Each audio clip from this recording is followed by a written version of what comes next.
बिस्मिल्लाहिर्रहमानिर्रहीम। कतबा रब्बुकुम अला नफ्सिहि रहमा, तुम्हारे रब ने अपने ऊपर रहमत को लाजिम कर लिया है।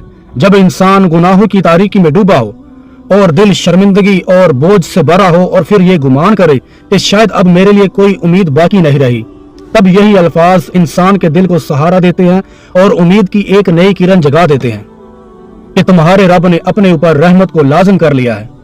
ये अल्फाज हमें यकीन दिलाते हैं कि हमारा रब हमसे कितना मेहरबान और कितना करीब है। वो ये नहीं कहता कि अगर खता करोगे तो फौरन पकड़ लिए जाओगे, बल्कि वो ये ऐलान करता है कि मेरी रहमत के दरवाजे हमेशा तुम्हारे लिए खुले हैं। ये कितना हसीन और दिल को छू लेने वाला ऐलान है। अल्लाह तबारक व तआला वो जात है जिस पर कोई कानून हाकिम नहीं, जिसे कोई मजबूर नहीं कर सकता, जिसका हर फैसला कामिल और अटल है। फिर भी वो जात कह रही है कि मैंने अपनी जात को अपनी रहमत पर लाजिम कर लिया है। गोया वो अपने बंदों को यकीन दिला रहा है कि मेरी रहमत मेरे गज़ब पर गालिब है। अल्लाहु अकबर कबीरा।